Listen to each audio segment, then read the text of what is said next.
Postman, Professor Melly Bell. This is not a glorification or a glamorization. This is an education. You can go anywhere in the world and get a couple of lives, but you come right here to get the truth. Be sure to click the notification bell, like, subscribe, share, drop a comment down below. So when the dope content hit, it'll feel like it's the first and the 15th. Lock the door.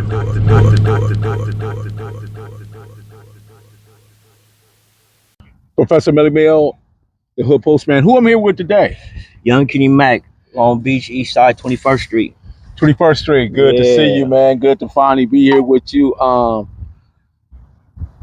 want to get into the 21st and also that whole East Side dynamic, what's going on down there, and how it came together. And then at some point, I guess I'm not going to use the word separated, but I think people have different ideologies and thoughts about certain situations and things that may have occurred throughout their community. Yeah. But let's get to it. Where did you grow up at specifically? I grew up on 20th, and when I first grew up over, it was 20th in California, and then it changed to MLK, so 20th and Martin Luther King.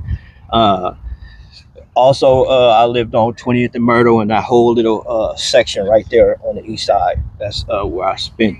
Where did you, for the purpose of the video, how old are you at this point? I'll be 50 in December. Okay, and where did you attend school? I attended Lakewood High School, Jordan, and then Milliken High School. Long Beach. Okay, Yeah. At what age did you start noticing the culture of gang banging, or what we like to refer as gang banging, or just gang culture in general?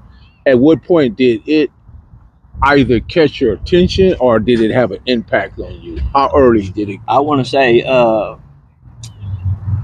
in the 3rd, 4th grade, 9, 10 years old, around that time. I was one of those kids that, like people say, jumping off the porch. My mom worked pretty much all the time, and growing up, the homies to us was like superheroes. You know, we had Big Kool-Aid, Little Kool-Aid. That was I lived right in front of them, so to say, and we would stay in the window and all day. That was our program and our TV show. We would watch them move around, hold court, do different things. So from a very young age, we start hanging around and being involved, going to the store, you know, going to get cigarettes, whatever errands they wanted us to run, we was right there. So I want to say, because I was old enough to understand, man, I've been in that window, and I was, you know, on 21st Street, out there, trying to be out there at least. Yeah.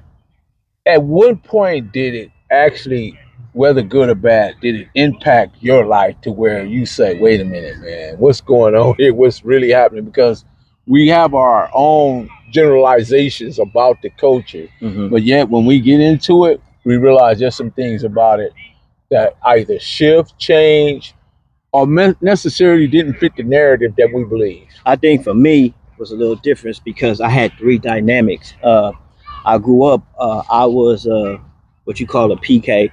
So my mom in Long Beach, she was an evangelist. So I had 3 dynamics. I was involved in the church, then I was involved in that gang life, and I was always involved in sports. So I played football from the age of 9 until I played some arena league, and I had to be like 27, 28. So those 3 dynamics was always around. I never really ran into that problem because it was almost like, besides the church part of it, one glamorized the other so much that the dual identities were, so to say, building up a persona that was making me feel that persona was the world, was life, where everybody have to live a life and think, okay, well, this is this and this is that. I thought gang banging and sports was persona, and then I would spend my life in church. But I started to become who I was from football and gang banging so much that it really didn't hit me that way. It's like the more I did it, the more I fell in love. It was almost like a drug, to say, like, you know. Had you ever thrown your energy into one or two those 3 you just named? How far do you think you would have been ahead Other words, you took that energy because some of that energy might have got wasted in one area. Yeah. And had you had to put the energy, other words, value focus, you would have looked at it from a value focus. I think if I would have put more energy into the athletics in school, I would have ended up a little better, which I went pretty far at the end of the day. But the church was a pretend thing that I had to hide and be away from, but always was there. And then the gangbang part was kind of like my love. I loved everything about it. I loved the glamorization. You gotta think, I grew up in that late '80s, early to mid '90s, where gangbanging in Los Angeles was like it was a different animal. It was one of those animals where it was like either you is or you ain't, you know, and the notoriety you got from it, especially from people that really didn't understand it with all the music and the Snoop Dogg and the Death Row and everything. The ones that didn't understand it, if they figure you was a part of it, that even got you higher on different totem poles that you probably wouldn't have got into if you wasn't involved. Do you think that high actually became like a euphoric or something, or like it was a dopamine just flowing in the body, giving you that charge? No doubt, it was one of these things where I was telling me and my homeboy was talking about a couple of days ago, to where we would go in different areas to different clubs, and just the people we came with or who we knew, or that avenue we was in, it makes you be on that same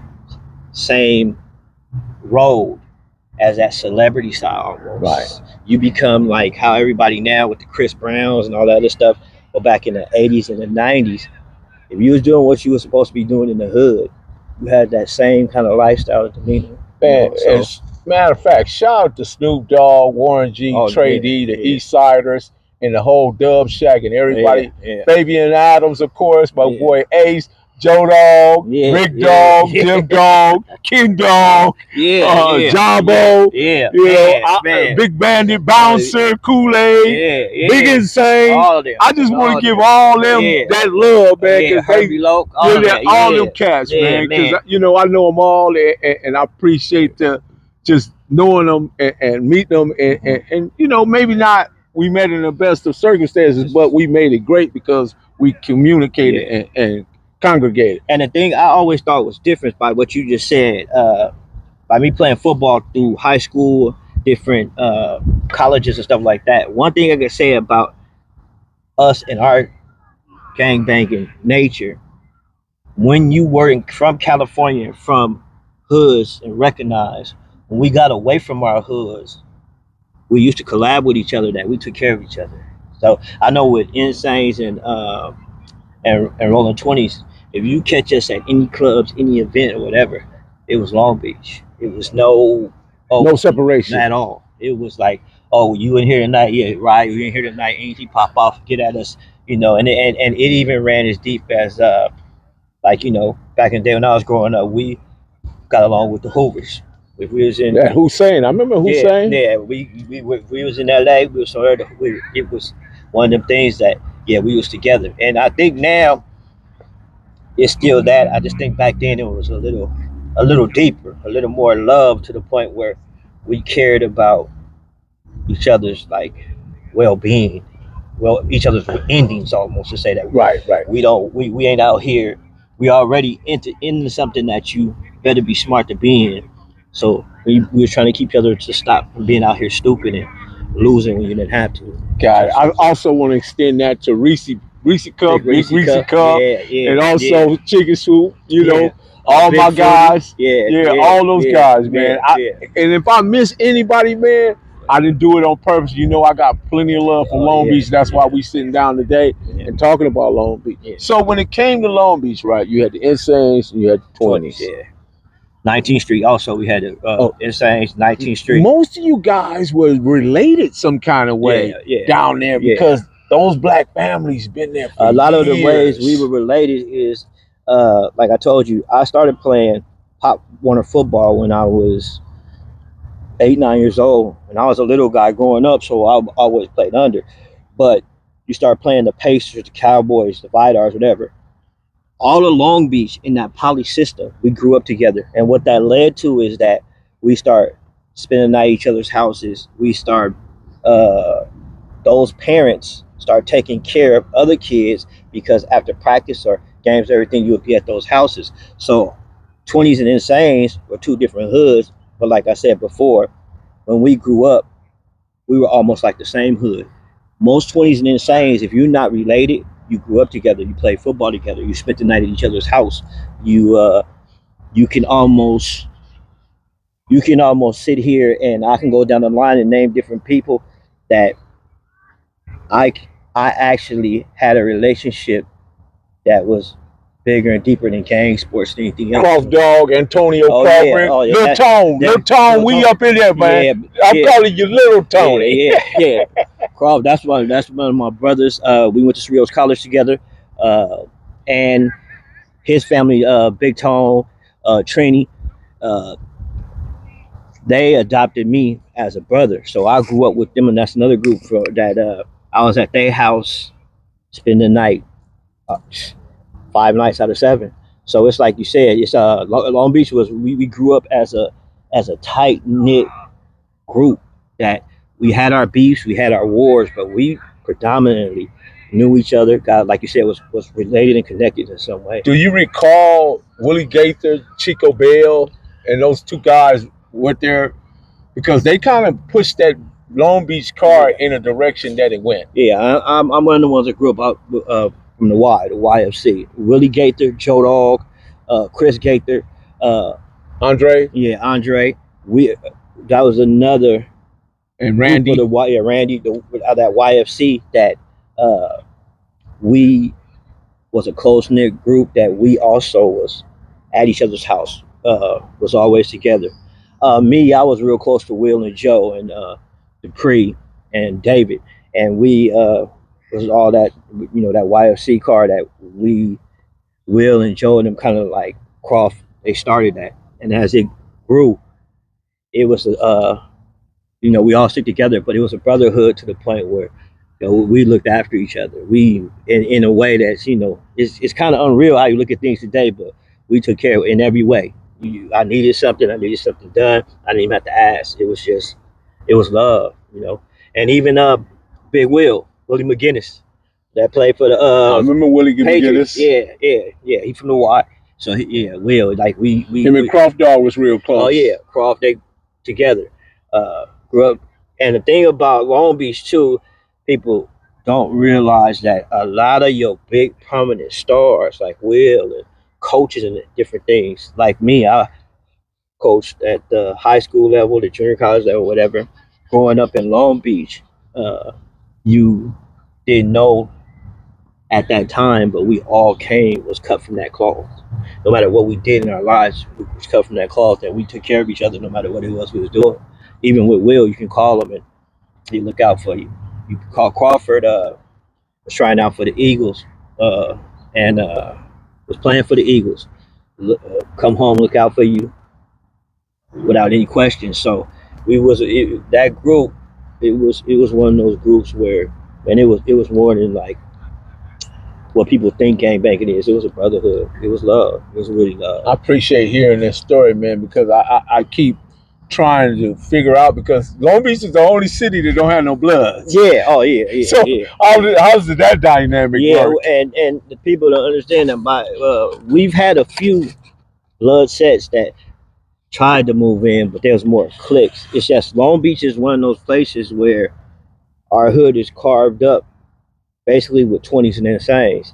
And the real estate is, one, you ain't gonna sneak in, you ain't gonna be nowhere without them, the 20s or the Insanes knowing. And once we find out that, like with the Bloods, or we coming to speak to we you. coming to holler at you. Like we had a thing with a BP-13. We had an incident where they was even on Lime and 20th. They was setting up shop and coming in. We had a big issue with them, to where that turned into almost this baby on war, because in Long Beach, like you said, we know what sets is out there. It's 20s and Saints, it's 19th Street and Salongos. After that, it really ain't too much anything, you know. How do the what is it the Asian guys? What is that? Yeah, I Tiny forgot. I said Rascals. the thing though about the Tiny Rascals and the Asian boys, they're almost cut from our cloth. They run with us. Okay. The Asians, they blue ragged, so they Insanes and some of I don't know with 20s, but I know TRG and Asian boys. They kick it with Insanes, just Young Stupid. There's a few rappers out right now that they let you know they at they own PTAs. They in front of the VIP. They hanging out with Insanes and 20s. VIP, Yeah, man. yeah. Well, I like to lock the door right there. Let's lock the door and we go come back with VIP. Okay, got Lock you. it. Perfect grind all the time, baby. Yeah, Cali Finest, baby. Proof of grind all the time. Music money, got a dollar sign. Hub City. I'm a street nigga, streets fuck with me. I'ma keep pushing products till the fans get me. It's guap off top, diamond Cartier. That nigga wall won't give a broke bitch the time of day. They see me climbing, they see me shining. That's hard work, proof of grinding. New money got me tipping in that 550. Ali, bad man, and I'm so pretty. I got that tech with me, that's my hater sprayer. Go big, grind now, nigga, play later. What can I say?